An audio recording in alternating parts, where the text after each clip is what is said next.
Hello folks, time for another Gundam toy review, and this time we're going to do the ever-popular Physalis. This review will also briefly cover the battle-scarred version of Physalis. Physalis hails from the OAV anime series, Mobile Suit Gundam 0083 Stardust Memory. It was created by the Earth version, but then stolen by Anavogato, an ace pilot of the Principality of Zeon. As always, we start with the detail and the sculpt and all that. The original figure is mostly accurate, except for the fact that the figure came in sort of yellowish, tannish color. Sort of not a choice. It doesn't look bad, it's just surprising. You can see all the little panel lines.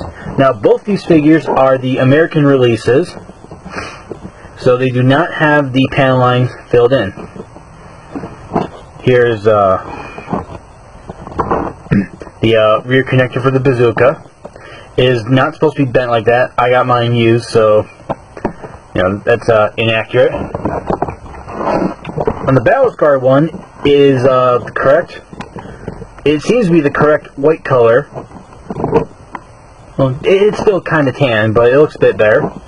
He's all beat up, half his head is destroyed, which looks fantastic. The detail is pretty much the same, except this one just looks more battle-worn. Both figures have the same amount of articulation, which includes a ball-jointed head, which can look up and down. It can't turn a full 360 degrees.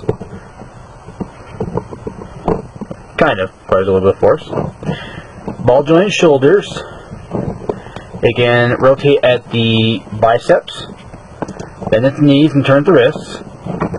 The shoulder thrusters can rotate here, flip up and down, and have 3 individual thruster joints in each one. 1, 2, and then 3.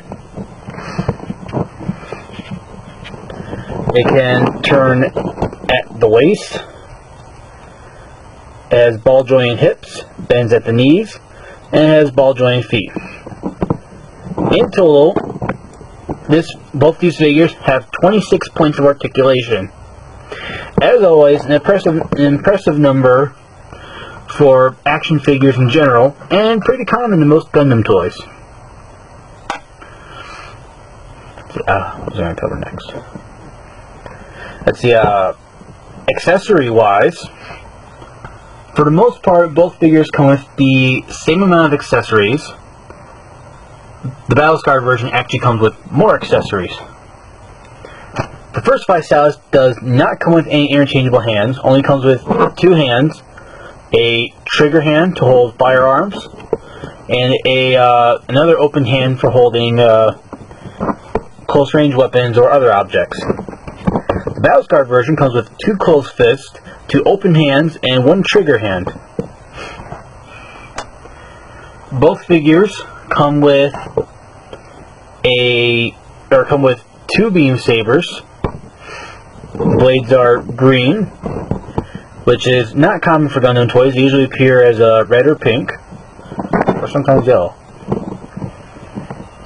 That's nice. That's good. Both figures, let me switch out hand here.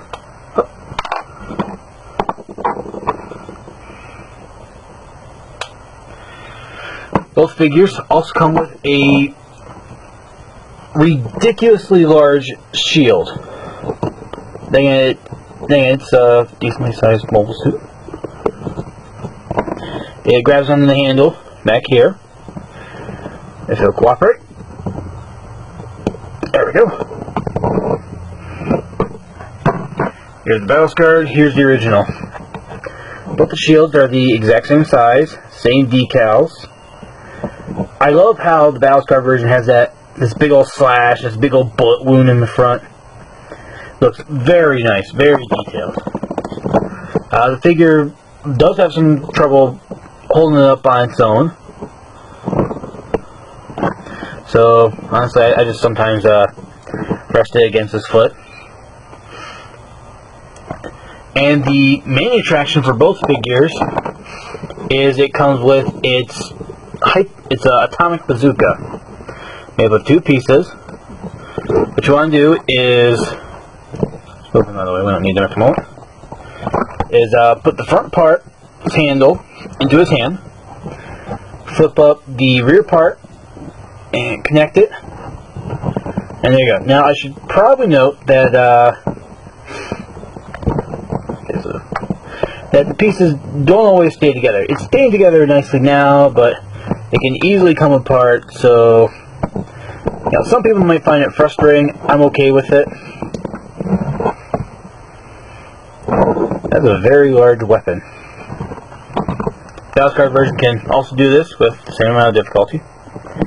Both figures can store their front parts of their bazookas in their shields. First by removing the handle part, and then you place the gun in here. On the right side here, you want to have the handle there. And these are supposed to fold down so it clicks in, but it doesn't work that well. But again, you put the handle back on, it doesn't shake around, so it works. At the same time, it adds a little bit more weight to the shield, which doesn't help. Now, the Battle Scarred Physalis comes with 2 other accessories. Comes with a battle damaged leg and a battle damaged arm. Switching them out is easy enough. You just take off one of the shoulders. You take off either of the arms. Place the busted arm back on the ball joint. And voila. Now the busted arm still has 2 points of articulation to it. The broken leg can be added by pulling one of the legs off. Careful not to ruin the clip or the bar that attaches to. And then you simply reattach it. There we go. And balance him just right and get him to stand on 1 foot. And see, he is missing an arm and a leg. So, that's very cool. This is something I liked about a lot of the Universal Century Battle Scarred figures. I was disappointed the G Gundam and Endless Waltz figures didn't have this feature. So anyway, here's the Physalis figures. In a nutshell, they're alright toys. They're not the greatest, but they're still early figures. For the most part, they're still pretty solid. Actually, it's amazing that the giant thrusters don't hinder Physalis' articulation in the slightest. If I had to recommend one, I would say try and find the Battle Scarred version, because you get the complete figure without any broken body parts, and you also get broken body parts to switch out, and just adds more play value. Anyway, that's it for my review.